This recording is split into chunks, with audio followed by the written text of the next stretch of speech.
All right, good morning, my friends. I have one or two things to go over before I get into the subject of this video, which is dating while living in a van. Does it have its challenges, or what is its challenges? And a reminder, your opinions and comments are more than welcome. So, while I'm making lunch, I will video in and out of this. Yes, I think I have to address something with you guys in that maybe I've been too negative in what I've been putting on YouTube about me and Korean girl. I don't want to get that wrong image that we don't get along, because you know what? Oh my god, that's so untrue. We get along actually pretty freaking amazing after knowing her for 10th month now. Yeah, 10th month. We still get along really, really good. And dating for half of that time. More serious. Actually, yeah, over half that time. Yeah, I guess I can say I don't have friends or family right here in Vancouver, so I don't air out my vent frustrations. So yeah, you guys are it. You're my family. You're my friends. So I vent out here. Maybe that's the deal. So the one thing I can say for sure is that this has been the best relationship I have ever been in to this point. We get along really, really, really good. Surprisingly good. I wasn't expecting this. I originally didn't know what to think of it. I went into this, thought it would be I guess a casual dating thing, and it turned out to end up being more than that. Well, let's go back a bit. We were first friends. The reason why we got along really good in the beginning was we had a commonality of interests. Interest in dance. Latin salsa dance, I guess, is the deal that I met her at an event. And for the first 4 months of knowing her, we were really good friends. I'd see her out at events, and we'd always migrate together. And it was our conversations. We never ever ran out of things to talk to. There would be no blank moments. We always had something to say about our lives. I would share my life, and she would share, oh, I'm doing this, I'm doing that, oh, I'm going here with the kids. This is what I'm doing on the weekend. Oh, my work was busy, and this and that. So we did a lot of sharing of our lives for the first 4 months.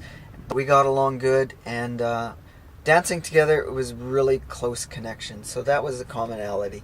And it still is to this day. We have a huge connection dancing. Now maybe it's a little closer, deeper, and more intimate feeling dancing with her than before. So and we still talk amazing like that. We never have a shortage of things to say. We can lay in bed all night and just yap about nothing and everything. So that is one of the biggest positives of this. One of the other thing is that we like live music. We like to go see live bands once in a while, listen to something that's playing in the area, whether it's local or not. Jazz Fest, we went to a couple music festivals in the summer. Just amazing, and you know what? That appeals to us. The same thing can be said. We like to go to some of the breweries. I'm not a drinker, but we do like to go sip and taste. We will share everything. I'll buy a flight of beer, or she'll buy a flight of beer, and we'll split it. It's only like little 5-ounce glasses, but we'll have 4 5-ounce glasses, and we'll sip half and half, and we'll come up, oh, do you like this one? Do you like that one? Well, this is what I like about it. So, yeah, that's pretty cool. I like that, sharing. Same with food. If I buy a meal, do you want to share this, or do you want your own meal? Let's share today. Or she'll say, I'll just have my own. So I'll buy a bowl of soup, and then we'll buy a rice plate or something, and we'll share. She can have half the soup, and then she'll have half the meal, and we'll share our sandwich or type of thing.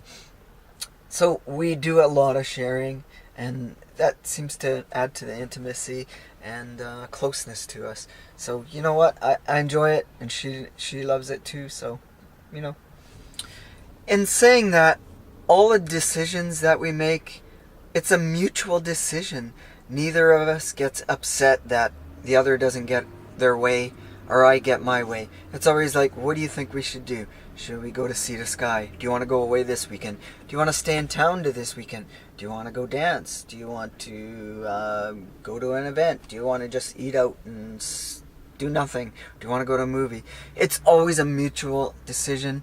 We don't argue or fight over somebody didn't get this or somebody didn't get that or I didn't do this. That has never ever happened with us in the 9 months been together. When I originally got involved with Korean Girl, I thought it was going to be a casual type dating relationship, like I said. But we ended up getting to like each other more and more, and I ended up spending more time with her. One time, it was like 7 days out of 9 in a row that I had seen her. And then the next month, it was like out of 15 days, I had seen her 13 days. So I was monitoring it, checking it, just to see how much we were spending with each other. And in those times, we never argued, we never fight. It worked really good. Mind you, it was the honeymoon phase, so that's, yeah.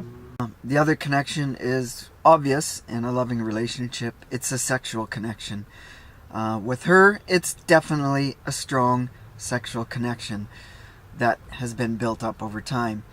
When she says it's so much different with me, sexual. She said previously she never enjoyed sex. When she was married with her husband, she says, you know what? We got married. I didn't care for the sex. I just wanted the children, and that's all. That's all we wanted, the children. And before and after the children, the sex was a moot point. But Asians can marry more for money and for having somebody there to look after them, is my understanding from Korean Girl and many others, that it's not necessarily for a sexual thing. She says with me it was so much different. She actually felt passion that and wanted and desired someone, and she went out of her way to say, she says, you know what? I thought all my life there was something wrong with me. I didn't have any desire. She says, but you changed all that. So, well, that's a good thing then, right? She is definitely very much more of a traditional woman, I guess you could say. She says all the time to me, you know what? Wherever you go, I just follow you. I don't care. To me, it doesn't matter. And that was in the discussion, like moving to Winnipeg. She says, oh, I would consider going there, but you know what? Can I find work? Or the Vancouver Island. She says, would we really like it there? Maybe it's too slow. Maybe it's too boring. But she says, you know, if maybe I can follow. And similar. And that gets into our biggest commonality, and that is the desire to travel, the desire for adventure, to seek new things out. We both have that strong desire. And again, I've mentioned many times here, I've talked of traveling across Canada again, across the U.S. Her biggest one was going from here, Canada, down through California, Mexico, to South America, through Central America. And that's something we talked about liking to do. Hey, I said we can even go spend a year in Korea. Why not? Try moving back there. We discussed living in a houseboat for a while. What would it be like to live in a houseboat for a year? Why not? Life is an experience. Or Mexico. Maybe we could go live in Mexico for our winters. So we have discussed a lot of options future-wise, travel, and where we could live. And that's why I complain about living in the van. I complained to her. I'm like, you know what? If you want to do that lifestyle, why are you complaining I'm living in a van? But she's like, oh, but that's travel. That's not living. But I'm still trying to convince her that, no, that's a same thing. you're still living. So anyways, where else are we going? I don't know.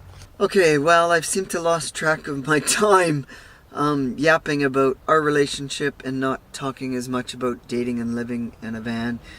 And I want to keep my videos to 8 minutes as close as possible to not take up your time.